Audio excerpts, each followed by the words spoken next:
mbega ipfundo. Hey! Iri pfundo ryapfundurwa nande? N'uwaripfunditse? Uvuze ngo iki? Uwo ryapfundikiwe nawe? Akari murori karitse mu nda y'ingoma kamenywa n'uwayibambye. Twongeye kubaramutsa abanyarwanda abanyarwandakazi inshuti z'ikiganiro cyacu. Twongeye kugaruka kandi mu kiganiro amateka ukuri n'ibihe, aho uyu munsi turi buze kubagezaho zimwe mu mpinduka zabaye muri mateka y'u Rwanda, kandi twongere turebe impinduka ikenewe mu butegetsi bw'u Rwanda muri kino gihe, namwe mu mayeri FPR yifashishije kugira ngo ibe iboshye abanyarwanda bigezaho. Ubwo rero nta batindiye uyu munsi turagomba tujye ku muriri kuri iyo ngingo. Nk'uko mumenyereye ikiganiro amateka ukuri n'ibihe mugitegurirwa nanjye Karera Sirasi hamwe na Kanimba Yuri. Mu ngingo ebyiri zigize iki kiganiro tugiye guhera ku ngingo ya mbere ijyaniranye n'impinduka zagaragaye mu mateka y'u Rwanda. Impinduka ya mbere cyangwa se twaheraho ya vuba ni impinduka yabaye mu myaka ihera y'igihumbi na magana umunani mirongo cyenda na gatandatu ushyira igihumbi magana inani mirongo cyenda na karindwi. Impinduka yiswe cyane ku intambara yo ku Rucunshu. Ni impinduka yahinduye ubutegetsi bw'u Rwanda, cyane ko muri icyo gihe ubutegetsi bwabaye nk'ubuva mu ruhande rumwe bujya mu rundi. Muri icyo gihe ingoma ya Rwabugiri, ubwo Rwabugiri yari amaze gutanga, yasize umuhungu wiwe Rutarindwa nk'umwami, arimikwa nk'uko byari biteganyijwe mu bwiru cyangwa se mu mategeko y'ubwami. Ariko kubera ikibazo cy'uko Rwabugiri Rutarindwa atagiraga nyina, Rwabugiri amuha umugabekazi w'umutsindirano. Icyo gihe rero umugabekazi Kanjogera yamuhaye yari umugabekazi w'umwegakazi, ubwo nyina wa Rutarindwa yari umusingakazi. Icyo gihe rero byabayemo ikibazo kubera yuko Kanjogera nawe yari afite uwundi muhungu we Musinga yari yarabyaye, ndetse abiru benshi bamaze kubona yuko Rwabugiri ahaye Kanjogera nk'umugabekazi w'umutsindirano kuri Rutarindwa, abiru batangiye kuvuga bati uyu mugabo akoze ikosa ndetse ntago bizashoboka. Icyo gihe rero Kanjogera koko yagize amahirwe, abona umwanya wo kugira ngo ashyireho cyangwa se yimike umuhungu wiwe Musinga. Ibyo rero ni bya bindi tuvuga abantu tuvuga tuti abantu nibumve neza. Kuki intambara yo ku Rucunshu ivugwa mu mateka cyane y'u Rwanda? Kuki intambara yo ku Rucunshu abantu benshi bayigarukaho bavuga ibyabaye ku Rucunshu? Ni ukuvuga ko mu byabaye ku Rucunshu harimo ibintu bitagenze neza hagati mu butegetsi. Icyo kirumvikana cyane ko intambara yo ku Rucunshu itandukanye n'izindi ntambara u Rwanda rwagiye rukora, kuko mbere yaho u Rwanda ubundi rwakoze intambara zo guhangana n'ibindi bihugu nyinshi, ariko none intambara yo ku Rucunshu yo yabaye intambara y'abanyarwanda bahanganye n'abandi. Ni nayo magorwa cyangwa se ni nayo ntangiriro y'amabi yose mu Rwanda. Bivuga yuko rero intambara yo ku Rucunshu yagiye mu mateka y'u Rwanda mu buryo bukomeye cyane, kubera yuko abanyarwanda ubwabo nibo bahindukiranye bararwana. Ntawatinya kuvuga ko ariyo nyirabayazana w'ibintu byose birimo biraba neza cyane, kubera yuko iyo urebye ibintu byabaye muri iyo ntambara yo ku Rucunshu n'ibyo tubona n'ibyabaye na nyuma yaho muri za 59 na nyuma yaho muri 94 kugeza n'uyu munsi, hari ibintu by'ibisanira neza cyane bigenda bihura n'ibyo twagiye tubona na nyuma yaho. Tukivuga ku ntambara yo ku Rucunshu rero, intambara yo ku Rucunshu yazanye ingorane nyinshi n'ibibazo byinshi mu banyarwanda. Ikintu cya mbere cyo abanyarwanda biba basanzwe bunze ubumwe. U Rwanda rutewe abanyarwanda bose barahaguruka kugira ngo barutabarire, abahutu, abatwa n'abatutsi bakajya ku rugamba. Ariko mu gihe cy'intambara yo ku rucunshu hahise havuka imitwe ibiri yari ihanganye. Ni ukuvuga ngo umutwe umwe wari ushyigikiye Musinga cyangwa se Kanjogera na basaza be, hakaba n'undi mutwe wari ugitsimbaraye cyane kuri Rutarindwa nubwo yari amaze gutsindwa. Icyo gihe rero byatumye habaho ingorane zikomeye cyane ko abari bamaze gutsinda bo ku ruhande rw'Abega bibasiye cyane Abanyiginya, bibasira cyane abandi bose bari bakiri ku ruhande rwa Rutarindwa nubwo yari amaze gutsindwa. Icyo gihe rero havutse ikibazo gikomeye cyane, ndetse bamwe batangira guhunga, abantu barahunga igihugu, abantu babona ibintu biradogera, abantu babana nabi, bigaragara yuko mu by'ukuri impinduka zabaye muri icyo gihe zoretse igihugu, zatumye igihugu kijya mu ngorane zikomeye. Ikindi cya kabiri, yaho mfite ikibazo nkanguce mu ijambo. Mu bisanzwe ingoma y'Abanyiginya, ubwami bwabaye mu Rwanda, haba Abega baba barigiye barahabwaga ubwami cyangwa ntibahabwa ubwami. Ntabwo Kanjogera yaba aratewe ishavu nuko Abega badahabwa ubwami, akashaka gushyiraho umuhungu wiwe kubera ko Abega badahabwa ubwami. Mu ngoma y'ubwami ubundi ubwami bwari umwihariko w'Abanyiginya. Byumvikana ko ariko nanone abami bakaba bafite amoko bakuramwo abamikazi baturukamo. Hanyuma rero ingoma y'ubwami yari itsimbaraye cyane ku mwami n'umugabekazi. Ni ukuvuga ngo iyo wabaga umaze kuba umwamikazi wari ufite amahirwe yo kuzaba umugabekazi. Ni ukuvuga nyuma y'umwami haza umugabekazi.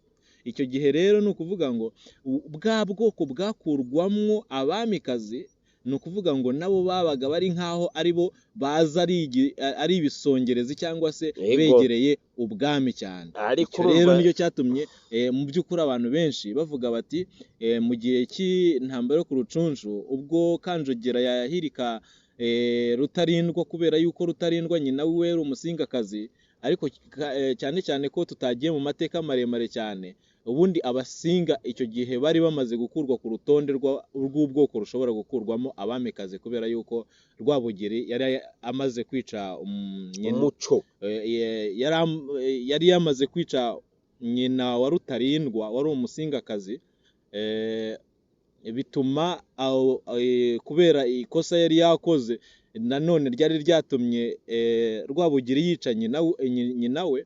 Ibyo rero bituma noneho Kanjogera nawe akaza umurego, havuka urwikekwe kubera yuko Kanjogera noneho yarushijeho gukaza umurego wo kwica no kugirira nabi abo bandi, bituma rero babandi nabo bagira gute, barakara. Niyo mpamvu rero ingoma ya Musinga cyangwa se ingoma ya Musinga na Kanjogera yiswe ingoma y'Abega. Ariko icyo nshaka rero kuvuga, icyo nashaka kuvuga ni iki, nyumve nashatse kuvuga ubwikanyize bw'ingoma, ugushaka gutwara mwebwe ubwoko bumwe mwishaka gutwara abandi mutabumva, mugashaka gutwara ku gitugu. Byumvikana ko Abanyiginya batwara mu bwami, ariko Abega bakabigizayo. Abega babonye akantu katuru niho bashatse nabo kujya gute, kwihora. Biboneka ko ariyo ntandaro y'ibibi byose. Ibi byose ni ubwo butegetsi bwikanyiza. Ubundi ku ngoma y'ubwami habayeho amayeri menshi cyane no kubeshya Abanyarwanda kugira ngo ubwami bugume ari ibanga ryabo, kubera yuko nari ntaravuga muri bimwe mu byagaragaye mu nyuma y'intambara yo ku rucunshu. Nari maze kuvuga ikijyananye n'urwikekwe, ariko hari n'ikindi, icyo gutesha agaciro ingoma n'inganje karinga. Ubundi Abanyarwanda bubahaga inganje karinga cyane kuruta ndetse n'umwami, ariko ubwo ingoma yari imaze guhira mu nzu hamwe na Rutarindwa ari we wari umwami wari umaze gutsindwa. Icyo gihe Kabare na Ruhinankiko bo bari bamaze kwishimira yuko batsinze urugamba. Icyo gihe Kabare yabwiye abantu bari bari aho mu kiganiro giherutse twarabivuze, ati haguma umwami ingoma zirabazwa. Iryo jambo rero ryatumye abanyarwanda bavuga bati burya bya bindi ni ukutubeshya, ya ngoma ni kimwe n'izindi, ni igicuma. kandi noneho ikindi cyakurikiyeho, icyo gihe Rutarindwa amaze gupfa, bimitse Musinga. Bamaze kwimika Musinga, kugira ngo basobanurire abanyarwanda ikitumye bimika Musinga, bavuze yuko Rutarindwa yaribye ubwami isi amaze gupfa. None se Rutarindwa ko wumva yaribye ubwami, kandi Kanjogera yakaba yarabaye umugabekazi, yaba yarabwibye gute kandi Kanjogera yarangiza akaba umugabekazi? Kuko icyo gihe Rutarindwa amaze kwima, Kanjogera yafashe izina ry'ubugabekazi aba Nyiramibambwe wa kane. Hanyuma bamaze kwimika Musinga, rya zina rya Nyiramibambwe ry'umugabekazi naryo noneho yahise arihindura, afata izina rya Nyirayuhi, kubera yuko Musinga yimitswe izina ry'ubwami ari Yuhi. Ibyo rero abanyarwanda nabyo babiboneyeho, baravuga ati na bya bintu byo kuvukana imbuto, none se aba bantu bose Rutarindwa yavukanye imbuto na Musinga avukana imbuto. Ibyo rero byatumye abanyarwanda babona yuko babapfunyikiye iki? Ikinyoma. Cyari ikinyoma. Bya bindi twigeze tuvuga, hari ikiganiro cyaje twigeze tuvuga ukuntu FPR yapfunyikiye amazi abanyarwanda mu gihe cy'inkiko gacaca. Aho rero naho bigaragaza yuko ingoma ya cyami yarapfunyikiye amazi abantu. Rero abanyarwanda aho rero byatumye noneho babona ukuri, bituma inganji Karinga ndetse n'umwami bita agaciro, ku buryo byatumye ndetse no mu nyuma yaho byakurikiyeho, cyane cyane muri 59 nabyo turaza kwivugaho gatoya, yuko ubwami bwahise babona yuko butagikenewe. Inyuma y'ibyo rero habaye urwikekwe rukomeye cyane, haba inzangano hagati y'abanyiginya n'abega. Ibirango urumva ibirango byari by'ubwami by'igihugu nabyo biteshwa agaciro, abantu kubera kwicwa no kugira gute kw'ingoma ya Musinga na Kanjogera barahunga, mbega ibintu biba bibi cyane. Ariko iherezo ry'ibyo ngibyo, ubwami bwa Musinga nabwo bwarangiye nabi, kuko mu bwami bwa Musinga ni bumwe mu bwami bwategekanye n'abazungu, baje ubukoroni butangiye. Icyo gihe rero Musinga, abazungu bamaze kuza bakabona yuko ubwami bwiwe, ubutegetsi bwiwe mu by'ukuri uko bwari buhagaze, bashatse nabo kumwigizayo. Abantu benshi bakunze kuvuga ko ngo bamwigijeyo kubera yuko yari yaranze kubatizwa, ariko nanone bigaragara yuko n'ubutegetsi bwe butari bwiza, kuko n'abanyarwanda ntibari babwishimiye. Bivugwa Musinga ari mu bami bapfiriye hanze, kuko abazungu bamuciriye hanze aho bita Imoba muri Kongo y'ubu ngubu. Hanyuma bimika Rudahigwa mu mwaka w'1931. uwo Rudahigwa nawe ngira ngo yaje gutanga mu mwaka w'1957 ubwo himikwaga Kigeli wa gatanu Ndahindurwa. Ibyo rero nibyo byatugejeje mu gihe cya revolution muri 59. Aho naho turashobora kureba muri make revolution iyo yazanye impinduka zihe, yagejeje iki ku banyarwanda. Tukivuga rero ku ngoma ya cyami, ingoma ya Musinga yasigiye umurage mubi abanyarwanda, ndetse no mu gihe cya Rudahigwa uwo murage tubona ko wakomeje. Ingoma ya cyami yaranzwe n'ubuhake, irangwa n'ubuja, irangwa n'ibikorwa byo gutsikamira rubanda. Noneho hiyongeraho ubukoroni bwazanye ikintu bita ikiboko, bazana ikintu bita ibitari, hari kinini nari nsize inyuma gatoya kijyaniranye n'ibikingi ku ngoma ya cyane, aho umunyarwanda atabaga afite isambu ye. Kugira ngo ubone isambu byasaba kugira ngo ujye guhakwa ku mutware wabaga ufite igikingi imisozi nk'ingahe, yakugirira imbabazi akaguha nk'agace gatoya cyangwa se akakugenera. Ibyo rero byatumye abanyarwanda mu by'ukuri mu gihe cy'ubukoroni, mu gihe cyo kwikura ku ngoma y'ubukoroni, bumva yuko ndetse bagomba no kwikura n'ingoma ya cyane. ni ukuvuga mu bisanzwe intambara yo ku rucunshu yarabaye iheze, habaho indi ntambara twakwita intambara ya revolisiyo. Iyo ntambara ya revolisiyo yari igamije iki? Yakozwe n'abandi. Iyo ntambara ya revolisiyo yakozwe n'abahutu n'abanyarwanda bari batsikamiwe n'ubwami, kuko ubwami bwabaye nk'aho buhinduka. Ubwami bwa Yuhi bwaje budasa n'ubwami bw'abandi bami babanje, bituma abanyarwanda bababazwa bagezwa kure, bafashijwe n'abazungu. Habamo revolisiyo.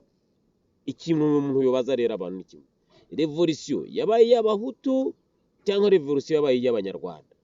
Kuki FPR yaba yarakuyeho revolisiyo? Uko tubyumva nuko revolisiyo yabaye iy'abanyarwanda, kuko na mbere ubwami bwari bumaze kwigaburamo kabiri, ubw'abatutsi, ubw'abega n'abanyiginya. Abanyiginya bari bababaye kuko babatwaye ingoma. Abahutu bo bari ntitugira ijambo. Revolisiyo iboneka ko yabaye iy'abanyiginya n'iy'abahutu, kuko bari bagiye guhabwa intwaro, bari bagiye guhabwa ubutware cyangwa guhabwa leta bayambuye abega. Ku kintu kijyaniranye na revolisiyo, revolisiyo yaje mu by'ukuri izananye n'inkundura yari iriho muri Afurika yo kwikura ingoma y'ubukoroni. Gusa buri gihugu cyose cyagiye gica muri iyo revolisiyo cyangwa se cyagiye gica muri iyo nkundura mu buryo butandukanye bivanye n'amateka yacyo. Ku mwihariko w'u Rwanda rero, u Rwanda rwo rwageze muri ibyo bihe rwugarijwe n'ibibazo byinshi cyane, rwari rwarasigiwe n'ubwami bwa Musinga, kubera yuko bwakoze ibidakorwa bivanye n'uko bwari bwaragiyeho. Nicyo cyatumye rero mu gihe cya revolisiyo abanyarwanda cyane cyane abahutu bari baracinyijwe cyane, ntibagira isambu. Icyo nicyo cya mbere. Ntibagira ijambo haba mu butegetsi. Ntiwashoboraga kuba umutware, ntiwashoboraga kuba ikintu icyo ari cyo cyose. Icyo ni icya kabiri. Ikindi cya gatatu, igihe ubukoroni bwari bumaze kuza, bwasanze abatutsi cyangwa se uruhande rumwe ari rwo rufite ijambo rutegeka, bityo bifashisha wa mwanya baha abatwara ubushobozi noneho burenze ikintu cyitwa ikiboko. Ahubwo hari ikintu abantu bamwe, nuko amateka abantu bayatwara uko bishakiye muri kino gihe. Mu by'ukuri hariho igihe ubona ugasanga yuko na nyuma ya independence abantu hariho n'abantu bategezwa bagomba mu by'ukuri guhunga cyangwa se kwibwiriza, akavuga ati burya aha hantu harakomeye. Ibaze nko kugira ngo ubone umuntu ejo mu mwaka ushize wari urimo gukubita ibiboko, noneho uyu munsi ni wabaye burugumesitiri wa komine cyangwa se ni wabaye umuyobozi noneho ku rundi ruhande. Washobora guhita wibwiriza ukavuga uti uyu muntu ntibiri buze gushoboka. Ni nacyo cyatumye abantu bamwe bakurikije ibyo bakoreye abanyarwanda, bahunga igihugu, bahise bafata iya mbere yo kugira gute, yo guhunga. Mu by'ukuri icyo kintu nacyo kiri mu bintu byatumye abantu bavuga bati ibintu twakoreye aba bantu ntabwo dushobora kwicara, barashobora kutugirira nabi. Ariko mu by'ukuri iyo independence abantu bari babonye yagombye kuba independence yo gukura abantu mu buhake no mu bukoroni, bakumva yuko bagiye kuba mu gihugu cyabo mu mahoro. Ikindi cya kabiri, mu gihe cya revolisiyo abantu benshi bakunze kuvuga ngo abahutu ngo basagariye abatutsi, ariko iyo witegereje neza usanga ahubwo abatutsi barabasagariye abahutu bwa mbere, ahubwo abahutu bakabona yuko bakwiye noneho kwihagararaho. Hari umugabo umwe ndetse n'ubu aracyariho ubita Besigye, bivugwa yuko yari akuriye ingabo z'umwami. Icyo gihe yafashe igitero bajya gutera abantu barabica, ndetse uwo Besigye yarabifungiwe mu Ruhengeri. Bivugwa yuko Besigye na n'ubu aracyariho, ndetse nawe aranabyemera yuko yahunze mu Rwanda avuye muri prison centrale ya Ruhengeri. Yari afungiwe iki? Yari afungiwe ibitero bari bakoze kugira ngo bice abantu. Ni ukuvuga rero mu gihe cya revolution mu by'ukuri ari abahutu baratera abatutsi, baratera abahutu, abahutu nabo bagatera abatutsi, ariko noneho kubera yuko yari inkundura ikomeye cyane no kuvuga noneho twikure n'ubwami, noneho n'abahutu nabo bakavuga bati ibi bintu turabirambiwe. Babona yuko ubutegetsi bw'ubwami cyangwa se ingoma ya cyami itari buze gukomeza, ndetse bagiye no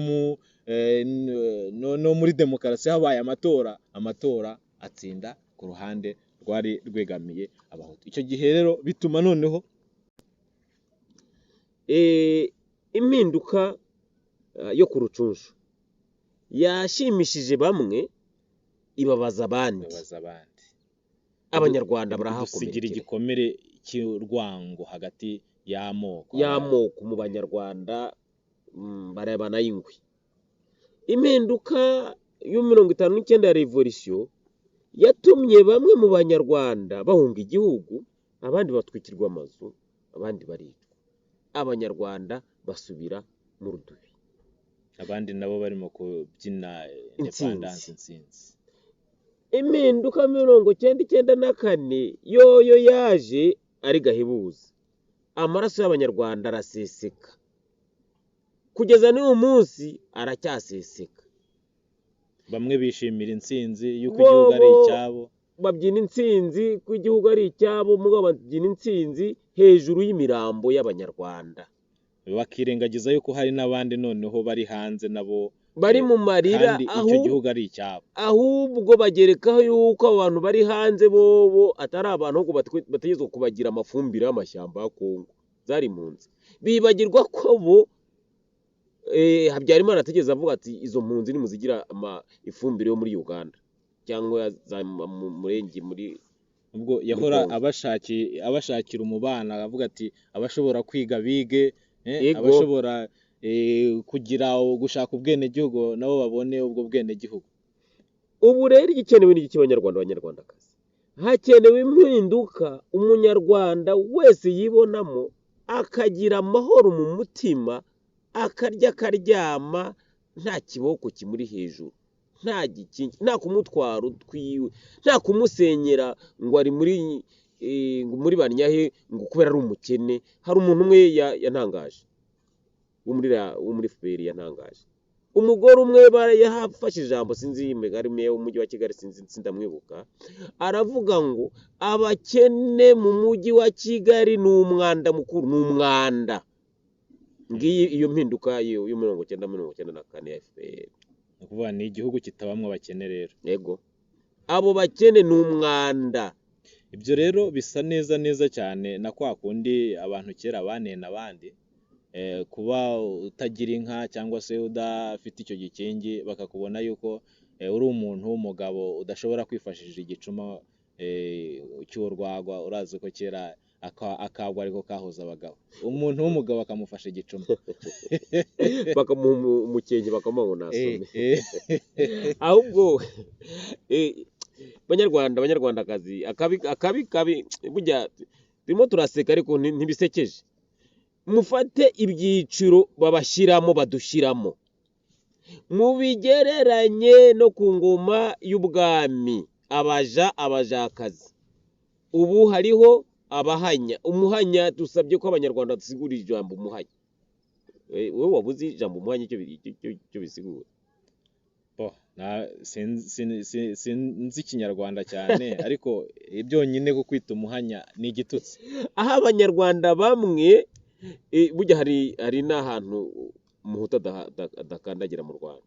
Aho Abanyarwanda bamwe bashyirwa ku rwego rwo hejuru, abandi bakamanurwa hasi gushikaho kugeza aho bamwita umuhanya. Umuhanya, umuntu atagira ijambo, umuhanya, umuntu adashobora guhabwa amazi yo kunywa, umuhanya, umuntu si umuntu, si umunyarwanda. Ngiki gihugu, ngiyi impinduka ya none ya FPR yatuzaniye.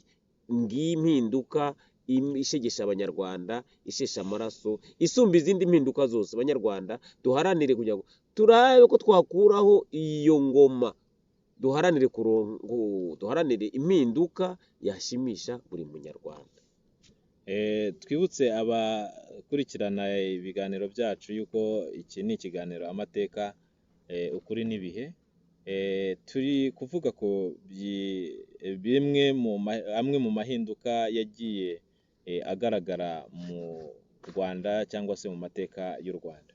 Ikigaragara ni uko ku gihe tugezemo FPR yo yishimira intsinzi ndetse ikabona yuko ibyagezweho ari byiza, igihugu kitengamaye kiri mu mahoro n'umutekano w'ikirenga rwose, ariko nanone ikirengagiza yuko mu by'ukuri ikintu yaje iharanira guca ubuhunzi, icyo ni ikibazo cyayinaniye ndetse cyabaye ingorabahizi. Uretse n'abahunze mu gihe cy'intambara yari yashoje, hari n'abahunga na n'ubu ngubu. Ibyo rero ugasanga yuko atari icyo dukwiriye guharanira, ahubwo dukwiye kureba ikintu cyatuma buri munyarwanda wese aba mu gihugu yumva atekanye, kandi aho yaba niyo ataba ari no mu gihugu, akaba ari hanze yacyo, ariko akumva yuko u Rwanda ari igihugu cyiwe, akumva yuko nta kibazo yagirana n'undi munyarwanda, akumva yuko mu by'ukuri afite amahoro n'umutekano bisesuye. Ni muri ubwo buryo rero muri iki kiganiro cyacu twifuza kuvuga cyane cyane duhereye kuri izo mpinduka zagiye ziba mu Rwanda. Twabonye yuko impinduka ku ntambara yo ku Rucunshu yadusigiye ibibazo by'inzangano ku bwoko bwari u Rwanda rusigara mu bice bibiri. Twongera tubona yuko nyuma ya independence u Rwanda nanone rwongeye noneho rujya mu kindi gice abahutu n'abatutsi, biba ikibazo noneho gikomeye cyane. Tugeze muri 1994 aho ubu havutse ibindi bintu noneho birenze. Ni nayo mpamvu rero muri kino gihe dukwiye kureba impinduka ikenewe mu butegetsi, impinduka ikenewe mu banyarwanda, ni impinduka imeze gute ibereye abanyarwanda. Tukiri aho, burya impinduka ikenewe aho hantu irahari, yaranavuzwe, yaranateguwe, ahubwo abanyarwanda ntitwumva. Hari ibintu mutagatifu wacu yavuze, Kizito Mihigo n'umututsi, burya irya n'impinduka nziza, n'impinduka nziza cyane, ubumwe n'ubwiyunge bubereye abanyarwanda. Aravuga ati hataka nyir'ubukozwemo, ko nyir'ubuteranywe n'ikibo arinumira. Yashatse kuvuga ati abatutsi mwarishwe n'ibyo jenoside yarabaye, ariko abahutu biyo bishwe ikirenga, ariko ntimushaka ko bavugwa. Ni ukubera iki? Umva yagize umutima wo kujya hagati, arubitire mwiza. Ni ukuvuga rero umuntu aharanira impinduka kugeza ubu ngubu mu banyarwanda ni uwazana ubumwe, akazana ubwiyunge buhuza abanyarwanda impande zose. Kandi utsinze cyangwa se uvuga ngo yaratsinze ntatsinde mugenzi, ntakubita hasi mugenzi we. Ibyo rero kuko ivyo n'ubundi nta hantu bitaniye n'ibyabaye muri ya ntambara yo ku Rucunshu. Za mpinduka zabaye ku Rucunshu, Kanjogera amaze gutsinda urugamba, arangije ahindukirira Rutarindwa ati yaribye ingoma, kandi yari umugabekazi. Ni amayeri muri 59 independence irabaye, imaze kuba abantu barahunze, abantu aho kugira ngo bavuge bati iyi independence ibaye reka twicare turebe ko twubaka ubutegetsi, turabe icyo buhindutse, turabe ni bushyashye, turabe icyo bumaze, twicare hamwe twubaka u Rwanda rushyashya. Bamwe bavuga bati ntago dushobora gutegekwa n'abantu twari dusanzwe dutegeka, reka dushake ubundi buryo, haba uburyo bwo noneho bwo gukora ubundi mugambi. Reka tuvuge tuza muri 1994 1994 abantu baravuze bati noneho tuje guharanira impinduka, ariko mu mpinduka barafashe abantu igihugu cyose kigiye mu kangaratete, nyuma bati ubwo twafashe ubutegetsi birarangiye, bariya abandi bose basigaye ni abicanyi. Ariko noneho abantu bakirengagiza yuko washoje urugamba wowe rwo kugira gute, rutari urwo kwica. ariko hari ikintu Ibyo rero nibyo mu by'ukuri abantu bagombye kumenya. Niba umuntu yarashoje urugamba, bivuga ko nawe yaragambiriye kwica kugira ngo abone uko atsinda urugamba. Niba rutsinze rero mwicare mwumvikane kugira ngo abantu mushobore kubana neza. wa mugabo we hari ikintu urimo wibagiza, urimo kwepa kuvuga utanashaka kuvuga. Banza urabe impinduka ya 1994 yariyo FPR ntiyari gufata igihugu cy'u Rwanda, byari byarayinaniye, ahubwo ya mayeri yo ku rucunshu niyo yakoreshejwe kugira ngo igihugu gifatwe. Igihugu cyafashwe n'amaraso. Cyo rero twibutse abakurikiye abumva iki kiganiro cyacu yuko iki kiganiro kigizwe n'ingingo ebyiri. Ingingo ya mbere ariyo yari ishingiye ku impinduka zagaragaye mu Rwanda ndetse n'impinduka ikenewe mu Banyarwanda. Hanyuma ingingo ya kabiri rero ikijyaniranye n'amayeri FPR yakoresheje kugira ngo igere ku butegetsi. Hari icyo wari uvuze uti kugira ngo ubwo izo mpinduka zibe, FPR yifashishije amaraso, ni ukuvuga ngo habayemo kwica. Icyo kintu gishobora kumvikana neza cyane kubera yuko urugamba mu by'ukuri yatangije muri 1990 ku ya mbere Ukwakira 1990, hashize imyaka igera kuri 3 n'amezi 6 bakirwanira, yarananiwe kugira ngo irutsinde. Bajya mu mishyikirano yo kunanizanya y'amananisa, ariko ubwo FPR yashoboraga kumanura indege cyangwa se kwica perezida, hamaze amezi 3 yonyine gusa ibimaze gufata igihugu. uwo rero ni wa mutego nakubwiye, aho niho haboneka jenoside ni igiki, yakozwe nande, yateguwe nande. Icyo kintu rero aho ubona yuko uyu murage wo kwica cyangwa se uyu murage wo gufata ingoma, ubutegetsi hakoreshejwe amaraso, ni umurage wo kuva ku ntambara yo ku rucunshu. Bigaragara yuko FPR mu myaka 3 n'amezi 6 yari imaze irwana itaragera ku butegetsi, ariko imaze kwikiza perezida, imaze gukuraho perezida mu gihe cy'amezi 3 yonyine yari imaze gufata Kigali. Amayeri rero turagira ngo ubundi ikintu kijyananye n'amayeri ni kimwe mu ntwaro FPR yakoresheje, nayo ubwayo irayigamba ikavuga iti turafite amayeri n'ikinyoma, amayeri arenga igihumbi n'ibinyoma. Ayo mayeri arenga igihumbi niyo yashoboye kuyiha ubutegetsi. Muri ayo mayeri rero, muri kino kiganiro cyacu twashoboye kwegeranya amayeri ashyika kuri agera kuri 4. Muri ayo mayeri tubona yuko yagiye akoreshwa ndetse no mu bihe bitandukanye muri cya gihe cy'izo mpinduka zagiye ziba mu Rwanda. Amayeri ya mbere yakoreshejwe na FPR ni amayeri yo kwangisha rubanda, bamwe mu bo bari babanye neza cyangwa se bamwe mu bo babanye neza. Erega hari ibintu uvuga ukabijyana kera. Ni amayeri yakoresha, ni amayeri ikoresha yo gucanishamo Abanyarwanda, yo kuryanisha imiryango kugira ngo Abanyarwanda ntibumvikane, ibategeke uko ishaka. Abanyarwanda babeho ari ibicuma, nta banga bagira, nta jambo.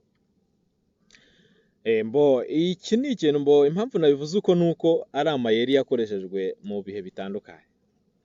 Tuyabona neza kuva mu ntambara yo ku rucunshu, uburyo ki Kanjogera yabanje kwangisha Rutarindwa, ibyegera byiwe, abakuru b'ingabo, bamwe mu biru, ndetse Rutarindwa atangira abanza no kubiyicira we ubwe, kugeza ubwo asigaye ari wenyine yarikuyeho amaboko, bamuhenura nk'uhirika igishitsi, byose imizi byose yaramaze kubyitemera.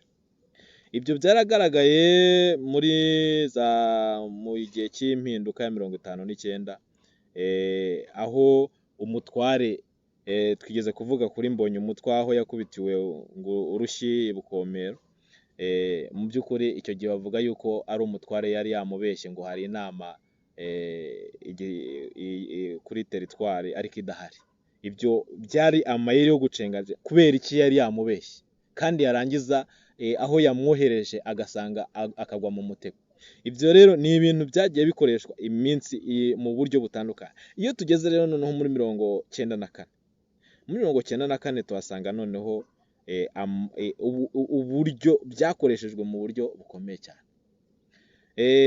Cyane cyane ko habaye uburyo bwo gutegana imitego. Usanga abantu bamwe bashyirwa imbere bitwa yuko ari bo bari ku rugamba cyangwa se ari bo barimo guharanira impinduka, ariko nta n'ijambo banafite. Dufata urugero rugaragara rwa Bizimungu. Bizimungu yabaye perezida FPR ikimara gufata ubutegetsi kugeza mu mwaka wa 2000. Icyo gihe Bizimungu yari perezida, Kagame ari vice perezida. Mu 2000 ubwo Bizimungu yari amaze kwegura kubera yari amaze kunanizwa. Ntabwo yeguriye kweguzwa. Navuze nkurikije ibyo ubwiwe yikoreye. Ubwo rero Kagame yahise afata presidence nyine aba perezida, ariko wa mwanya wa vice perezida wagize gute wavuyeho. Bivuga yuko yarakoreshejwe ashyirwa harya imbere abantu bamubone nk'ikirahuri, ariko mu by'ukuri nta kintu arimo. Ariko aho turahuza bukeye. Reka tuvuge ku bubwa bw'Abanyarwanda, ku bugambanyi bw'Abanyarwanda. Tubivuge ikiganiro ni gito, ariko tubivuge. Si Bizimungu gusa, abantu benshi, abahutu benshi baribeshye bibaza ko FPR yarababeshye ibabwira ko barimo baharanira impinduka. Bari bazi ko barimo baharanira impinduka nziza izatuma Abanyarwanda babaho neza bose, naho iharanira inyungu zayo. Naho FPR ari ikinyombe babwira hari ibindi igamije. Abo bantu bose bahemukiye Abanyarwanda barimo bagata baragiye, bakanyarengwe baragiye. Aho duhita dufata urugero rw'amashyaka muri icyo gihe. Hari amashyaka yirirwaga aririmba ngo Habyarimana Rubyogo navaho impundu zizavuga. Ariko wibuke ndakwibutse, kugeza ubu ngubu sinzi niba izo mpundu barazibonye. Yego, induru zaravuze. Impundu zabaye induru nizo bashaka. Ndakwibutse Twagiramungu Faustin yararize kuri BBC arizwa n'ikinyoma cya FPR, avuga ko bababeshye gukikaho bifuza icyo bari banze. Byumvikana ko bobo icyo kinyoma bakibayemo bakizi, twege twakibonye inyuma nta nicyo tuzi, ariko icyo kintu barakizi ko kuvuga rero icyo kinyoma cyabo Abanyarwanda bakibone. Amayeri y'ikinyoma bakibone. Ayo mayeri rero yo kwangisha rubanda abandi bari basanzwe babanye neza, mu by'ukuri murumva ko yagize uruhare runini cyane kugira ngo atume u Rwanda rugera mu kaga kangana uko. Noneho by'umwihariko rero ibyo tubona ubu ngubu noneho haba mu nzego z'umutekano, daso, abapolisi, abasirikare, umupolisi akarasa umuturage yamanitse amaboko, umuturage arimwo amapingu. Mu by'ukuri biriya cyane cyane bikorwa n'abandi. Abantu babone bati bariya abantu babikora ni bandi. Daso umuturage mwene wanyu umuntu muri kumwe akirirwa gukubita, bimeze nka bya bindi ikiboko kigize gute, cya kiboko cyakubitwaga abantu. Ikiboko kigize gute, kiragarutse. Ni muri ubwo buryo rero abantu bakora ibintu, ariko mu by'ukuri ubikore bakwangishe wowe musanzwe mwibaniye muri kumwe. Abantu barubatse muri Kigali urababona ko bubatse, baratuye, bafise abana bashyizemo utuzu twabo bakodesha, abana bakaronka ibyo barya. Urababeshye kugiye kubakira amazu meza bazabamo, uzabaha n'indishyi y'akababaro, uzabaha n'indishyi. Ibyo bintu uraje amazu yabo ugiye kuyase uyashenye mu mvura muri corona y'Abanyarwanda. Urangize ubashyize hanze, kandi warangize ngo birinde corona, ngo urabakunda. Umvye ubwo bwirinzi noneho ubatwaye ibikingi, ni cya gikingi ugiye kugiha. Ibikingi bigize gute, biragarutse. Igihe uzaba utagifite isambu, igihe uzaba utagifite aho uhinga hitwa hawe, ni ukuvuga ngo uzasigara uhakwa kugira ngo ubone ubeho. uba Ibikingi bigeze kuvuga gute? rero icyo ni ikintu kimwe kigaragaza yuko mu by'ukuri hari ibintu bimwe bigenda bikoreshwa ugasanga abantu baricara abo mwari mubanye neza bahindutse abanzi bawe kandi bikoreshwa ku nyungu zo kugira ngo abantu tujye muri ekonomi gato naho tuhavuga. Abantu barubatse baragiye muri banki, naratangaye numvise bavuga ngo bironko plastique ngo ntishyura umuriro, ngo yabuze amafaranga yo kwishyura umuriro kandi ngo yarabashyiriye ngo miliyoni 2 zose. Hama ngo Rwigara ese na Paul Rwigara wewe ngo yanze kuriha ikori. Iyo kori yanze kuriha mu Rwanda iyo bayihoza bakagereranya n'amafaranga atanze muri FPR mba mutwarire uruganda. Urumva kunyagwa rero umwami we yashaka kunyaga inka n'umugore yarabimunyaga. Abantu nibumve ubutegetsi bwa FPR n'ubwami aho bihurira. Ubu FPR ushaka kunyaga umutungo yiwe irabimunyaga, nibabyumve. Amasheke y'impimbano bakakubwira ngo genda kugira ngo ukore ikosa bagutware. Turimo turabwira rero abantu bafite imitungo yabo mu Rwanda ko FPR niguhamagara, niguha akazi, niguha service, umenye ko atari urukundo ahubwo bagambiriye kugira gute kugutwara ibyawe. Niba naguhamagaza uri mu mahanga yamayeri yabo ivoda ari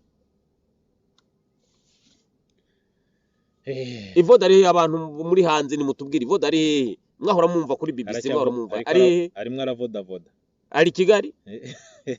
Baramwakira i Kigali bamugira neza, barangije amayeri yamaze abanyarwanda. Burgere gurya yamufashe ku ngufu. Ari ikintu cyo gushukisha abantu, cyane ko ibyo ni ibintu byari bisanzweho kuva na kera kose. Harimo abantu banga kuvugisha ukuri cyangwa se no gukora ikintu bakibona ngo kera babyitango no kutikurangwa amata mu kanwa.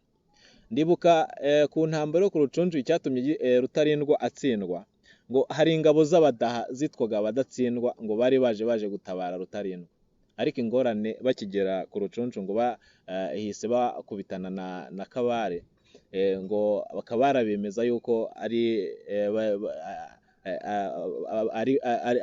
bo bari kurwanira Rutarindwa, kandi bari bazi yuko Kabare ahanganye na Rutarindwa, ngo banga kwikura amata mu kanwa. Rero bavuga ati Kabare n'ubundi yari asanzwe ari ingabo, ashobora kurangiza urugamba rutsinze, ngo barwanira Kabare, Rutarindwa baratsinzwe.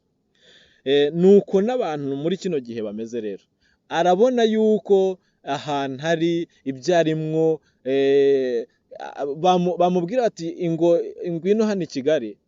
Ubu ngubu ikintu cy'amata mu kanwa cyaje gusimburwa n'imbehe, ubu noneho gisigara ari umugati.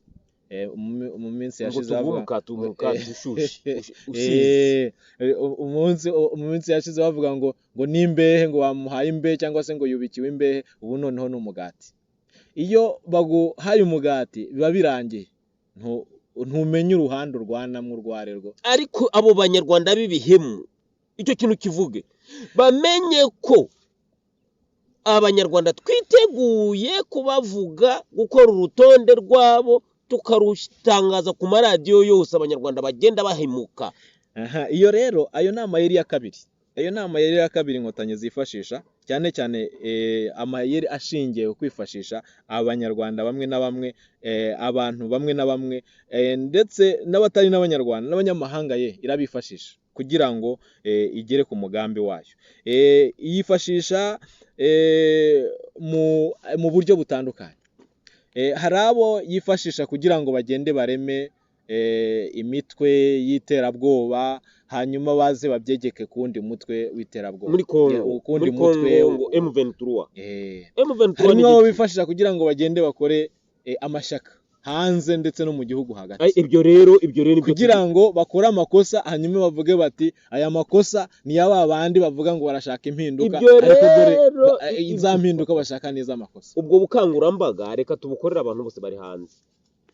Kubona umuntu avuye i Kigali kuwa mbere, yari akoranye na FPR imyaka 3 10, araje ngo arahunze ashinze ishyaka akantu yari agashaka ambasaderi muri ambasade runaka, Ego. yarangiza ati ubu ngubu singikorana na Kigali ndahunze Sinsubira mu agashaka Kigali. kagashinga mwamara kumva gashinze ako gashaka kubera ko ari umuntu wo yari ambasaderi muce muvuga muti urya yadufasha kurwanya Kagame 100%, mute ibyo mwari murimo hama mujye nk'uwo mucafu wiwe, aho niho mutegerwa mugafatwa. No. Mugira imigambi aho ngaho ubundi niba yari ari muri iyo leta akabona yuko ibyo ikora bidahura neza n'ibyo we yagombye kuba arimo gukora, azi yuko hari abandi nabo bari hanze basanzwe bafite yindi migambi bavuga bati iyi leta ntago ihura mu by'ukuri n'ibyo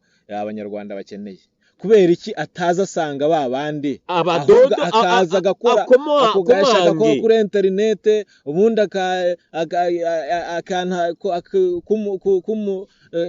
kitsinda runaka agenda beshesha abantu. Hari umugabo umwe wabivuze neza aravuga ngo nakabutike.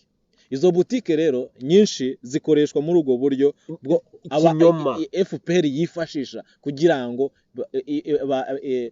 bayibere ikiraro cyo kugira ngo igere ku bandi bantu. Twageze rero muri ya mpinduka rero ikenewe rero, muri ya mpinduka ikenewe rero niho turimo tugana rero. Iyo mpinduka ari ikenewe ninde azazana iyo mpinduka ikenewe mu banyarwanda, ninde azayishobora, ninde wa mbere azashobora iyo mpinduka? N'abanyarwanda twese. Hari abayitangije, abantu bayitangije bakwiye gukomerwa amashyi, tukwiye kubajya inyuma, kandi nibo babonetse ko ari abagabo babo. Ni bande? Nakubwiye niba mutagatifu Kizito yagiye hagati agahagarara agapfira umutu n'umututsi. Harimo mugenzi we yahebye ubututsi asanga abahutu. Sankara yebujya n'umuntu muhizi kuko yaravuze ati ndi umututsi nacitse ku icumu, ariko ibyakorewe abahutu ndabibona birambabaza, kandi byakozwe n'ibyakorewe abatutsi bene wacu. Yego, ibyakorewe abatutsi n'ibyakorewe abahutu binjya ku mutima birandya. Reka mfatane n'aba bahutu badakeneye ubwicanyi ahubwo bakeneye impinduka yo kubaka u Rwanda. Bumvikana, Sankara yabaye igitambo cy'abanyarwanda adusigira FPR. Birababaje kubona umuntu w'umunyarwanda muvuga ngo mukeneye impinduka akayobora ingabo akagera muri Nyungwe zirari. Hama wowe ukeneye impinduka guteye nta mukate nta kijumba wikorera ngo ukire zanga uvugira i Burayi gusa, ahubwo ukajya i Burayi wamara guhaga marigarine n'imikate n'abana bawe bagiye ku ishuri ukavuga ngo hakeneye impinduka. Amagambo ayo ni ya mayeri inkotanyi zibashyiramo ibikorwa. Mumenye namwe musenga. aho ngaho turashobora gufata n'urugero rugaragara neza cyane uburyo ki muri 1994 FPR yakoranye n'abantu. Tubona yuko hari amashyaka yari mu Rwanda bigaragara ko yakoranye na FPR cyane mu buryo bwa hafi, ndetse ituma n'abantu banga ubutegetsi babigiramo uruhare. Tubona n'abandi bantu bagiye bahunga, ari bayababizi mu ngo bose bari bavuye mu Rwanda bajyanye amafaranga. Kanyarengwe ndibuka yuko yarazwi ku byiniro cyangwa se ku ijambo yigeze kuvuga ati uruhara, yari afite uruhara, yavuga ati uruhara rwanjye kugira ngo subirane n'umututsi nukuru rwameze umusatsi. Ariko amaze guhunga yaragiye kuko yabonaga yuko icyo aharanira mu by'ukuri atari ikibazo cy'ubututsi cy'ubwoko. Yaragiye yifatanya na FPR. Ingorane ariko nubwo yifatanyije na FPR we ntiyarazi yuko icyo baharanira ari gitandukanye n'icyo aharanira. Ni ukuvuga ngo rero nawe uvuze ngo ubu umugambi wa FPR siwo, ukajya hanze ukaburahunze, aho kugira ngo wifatanye na ba bandi bafite umugambi, wowe ugashaka gukora ka kabutike, ugashaka kujya hariya kuri gushinga ko gashaka kawe. Abo bose bari muri ba bandi FPR ikoresha bindi bya biraro ikoresha kugira ngo basebye abarimo gukora ibyo bakora, ubundi yinjiremwo bakubeshye ko bafite ibintu barimo gukora ariko mu by'ukuri batarimo gukora. Niyo mpamvu rero mu by'ukuri mu mpinduka nayo ikenewe, harakenewe abantu mu by'ukuri bavuga bati twebwe turafite icyo turimo gukora kigaragara, nk'abantu biyemeje bakavuga bati twebwe iyo twitegereje neza FPR ntishaka ibiganiro, baragerageza ibiganiro byose birananirana, baravuga ati FPR niba idakeneye ibiganiro ubu noneho ni ugukoresha urugamba. Ni ukuvuga yaciye n'umurongo, wowe niba utanashoboye n'urwo rugamba shyigikira abarurimo, niba utarushyigikiye rero kandi ukaba udanashoboye n'urwo rugamba, icyo gihe ni ukuvuga ngo nta wundi mufatikanije nawe, ni ubundi uricyakira uri FPR. aho rero reka ngufashe tuboneho tubwiye abanyarwanda bose, nimba hari abantu bari ku rugamba bari mu Rwanda na FPR bakeneye ibikoresho cyane byo kurya, wowe ukaba uri mu mahanga, ukaba uri n'indani mu gihugu, ukaba udafatanya nabo, wowe ntabwo urwanya FPR, uri muri FPR. Nimba utari muri FPR, manuka sanga abandi turwanye FPR. Sener different yabonetse nk'inzira, nk'iteme rikomeye, kuko nicyo kintu gihari cyonyine kisugereje FPR. Ayo yandi mashyaka turayemera, arahari kandi arakora. Ntibibuza yuko ubundi mu gihugu harabamwo amashyaka menshi mu gihugu gifite demokarasi. Ego. Ariko nanone niba muri amashyaka atandukanye ariko atumvikana na leta, mugira ibyo muhuriraho kugira ngo mugire ingufu. Niba rero udashoboye utanakoranye n'uwo cyangwa n'uriye, ariko icyo akoze ukabona yuko ari ageze mu kirenge cyaho nawe wagombye gutera, mushyigikire, none unagishime, unamukorere n'umuvugizi, cyangwa se icyo ushoboye unamufasha. Byakunaniwe niba uyu aturutse mu majyepfo nawe ukaba uri mu majyaruguru, ni ukuvuga ngo muzahurira hagati. Niba ari wowe ushobora kuba ufite uburyo, uwundi nawe akaba afite ibiryo, undi afise ibyo kunywa, ibyambaro, mwese murahuriza hamwe. Aho rero mu by'ukuri abantu bashobora kuvuga bati turimo duharanira impinduka y'abanyarwanda bose, atari impinduka y'abantu. Reka nkubwire ya mpinduka twayibonye. FDR imaze imyaka mu ishyamba nyinshi, imbwira ko izakuraho FPR tumaze kungoye, kuko itwikiye abantu yatumaze. Niragenda ngo yegere Cyangugu cya yegere Gisenyi, itubwiye twe turaha, ivuga iti natwe duhagaze aha ngaha, hama ngo tugende tuyifashe. Nk'ubu bamwe bari aho mu majyaruguru, abandi bakaba bari mu majyepfo, abandi bakavuga bati duhagaze uku.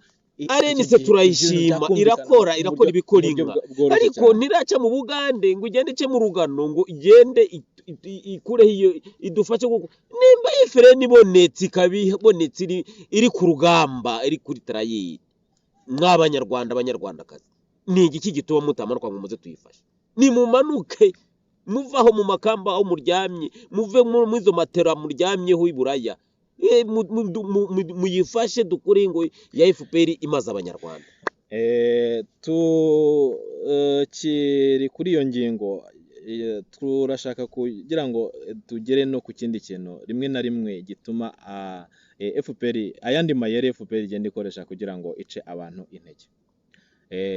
Hari ikintu cyo kurema cyangwa se gucura ibyaha, kurema impamvu no gucura ibyaha bituma umuntu ikintu akoze FPR bishaka kugitesha agaciro ikoresheje ibyaha yaremye cyangwa se impamvu runaka yo ubwayo yishyiriyeho.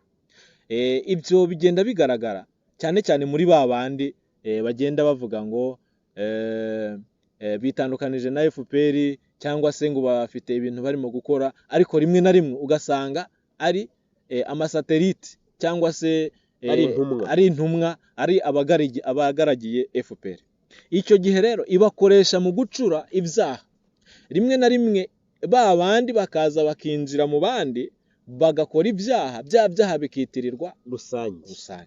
Biri mu byo abantu bagomba kumenya yuko FPR bikoresha kugira ngo yikize abantu, haba hagati mu gihugu, haba hanze y'igihugu. Ibyo ni ibintu byagiye bigaragara mu buryo butandukanye no mu mpinduka zose twagiye tubona byagiye byibonekeza. Erega hari akantu utaruzi, nimba ari muri Malawi, nimba ari muri ibyo bice byo ngaho hepfo, FPR yatumye abanyarwanda abicanyi baragenda bajya gushahura abagabo kugira ngo ari amakamba ariyo za Malawi, za Mozambique, za Zambia, amakambi y'abanyarwanda abaho abenyegihugu baho bavuga bati abanyarwanda nibo barimo bakora ibi kugira ngo babajyemo babatemagure.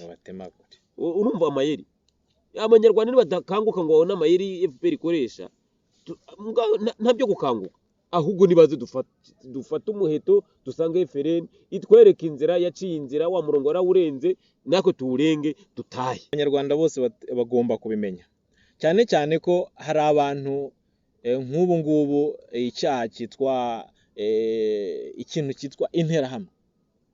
Umuhutu ari we wese uvuze bakwita interahamwe.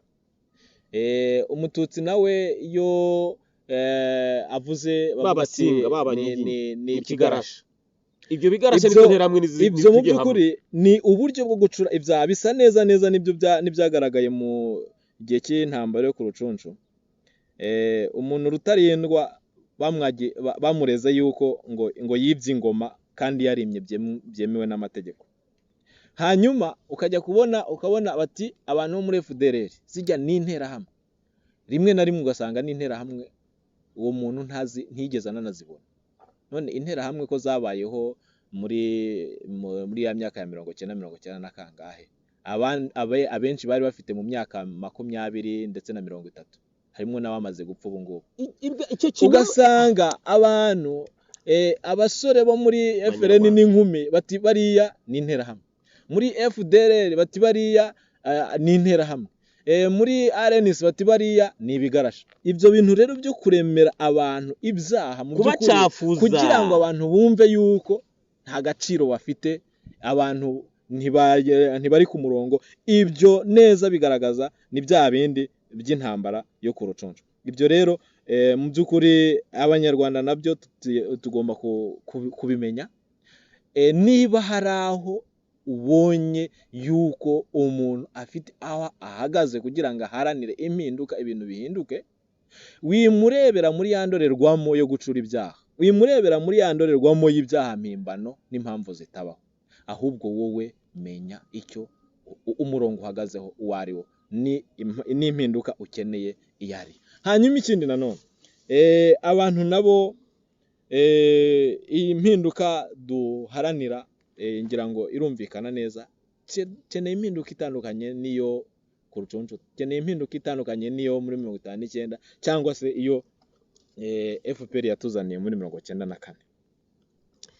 Kubyo bintu uvuze by'ibigarasha n'interahamwe ntago twagombye kubihunga, kuko nundi batwita ko turi interahamwe, abana ari bigarasha. Bityo rero nitubyemere, uko urabyihunga urabihungira he? Kandi bandanye FPR ikomeza ivuga ko uri interahamwe n'uwo wabyaye n'umwuzukuru wawe ari interahamwe. Ni ikintu kidashobora kukuvaho, kuko ntiwakikura ukikushyiraho ahari. Ntiwavuga ngo Kayumba nturi ikigarasha kandi Kagame akwita ikigarasha, n'uzabyara ni ikigarasha. Ikintu ni kimwe gusa gishobora gutuma iryo zina ribi rituvaho, cyo kigarasha, no kurwanira yuko icyo kintu kivaho. Aha rero umva twabona umuti rero. Uti rero urwana gute? Igihe cyose waka ijambo nturihabwa, ahubwo wihe ijambo.